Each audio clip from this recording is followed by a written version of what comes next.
நம்ம சேனலுக்குள்ள வந்திருக்கிற கும்பாயிரிகள் எல்லோருக்கும் வணக்கம். சீஹோம் உங்களை அன்போடு வரவேற்கிறது. இன்னைக்கு ஒரு சௌ கூட்டு என்னோட ஸ்டைலில் எப்படி வைக்கிறது அப்படின்னு தான் பார்க்க போகிறோம்.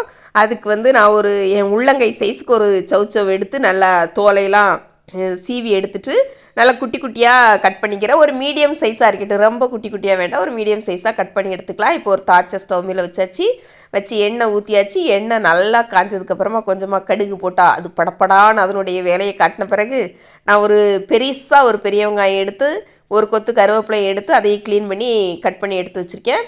அதை அந்த எண்ணெய்க்குள்ளே போட்டுட்டு அது வதங்குறதுக்கு தேவையான அளவு உப்பு சேர்த்துக்கலாம். உப்பும் போட்டால் கொஞ்சம் டக்குன்னு வதங்கிறது தான். நம்ம காலையில் அவசர வேலைக்கு சீக்கிரமாக வதங்கிருன்றதுக்காக தான் உப்பு போட்டாச்சு. அதுக்கப்புறமா அது ஒரு கண்ணாடி பதம் அந்த வெங்காயம் வந்ததும் நான் கட் பண்ணி வச்சுருக்கிற சௌச்சவையும் ஒரு அரை மணி நேரத்துக்கு முன்னாடியே ஊற வச்ச கடலைப்பருப்பையும் சேர்த்துக்கிறேன்.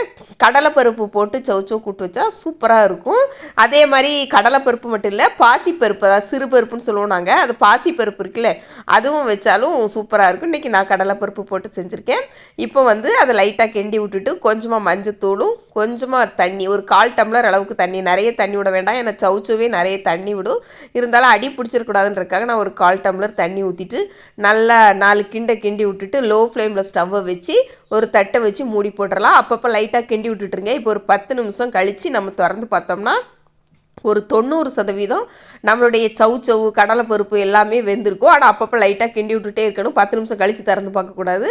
இப்போ நான் மறுபடியும் மூடி போட்டு என்ன செய்கிறேன்னா, ஒரு மிக்ஸி ஜாரில் கொஞ்சமாக தேங்காய் எடுத்துக்கிறேன். அது கூட கொஞ்சமாக சின்ன சீரகம், ஒரு 2 பழுத்த பச்சை மிளகா, நல்லா டேஸ்ட்டாக இருக்கும். பழுத்த பச்சை மிளகா போட்டால் அதோடய ஃப்ளேவரும் நல்லாயிருக்கும். அதுக்கப்புறமா ஒரு 2-3 பல்லு பூண்டு போட்டு இந்த மாதிரி துருன்னு அரைச்சி எடுத்துகிட்டு வந்துடலாம். இப்போ என்ன செய்யலாம்னா, மறுபடியும் அந்த சட்டியை திறந்து அது உள்ளுக்கு கொட்டி கிளறி விட்டுறலாம். அந்த நம்ம அரைச்சி வச்சுருந்தோம்னா தேங்காய், பூண்டு, சீரகம், பச்சை மிளகாலாம், அதையும் இது உள்ளே போட்டு நல்லா 4 கிளறி மறுபடியும் அதோட பச்சை வாசனையில், அதாவது பூண்டோட பச்சை வாசனை, பச்சை மிளகாவோட வாசனை, சீரகத்தோட வாசனைலாம் போகிற வரைக்கும் கிண்டி விட்டு மூடி போட்டு வச்சிடலாம். அது போகிற வரைக்கும். அப்படின்னா ஒரு 2-3 நிமிஷம் கழித்து திறந்து பார்த்தோன்னா நம்மளுடைய சௌ கூட்டு சூப்பராக ரெடியாக இருக்கும்.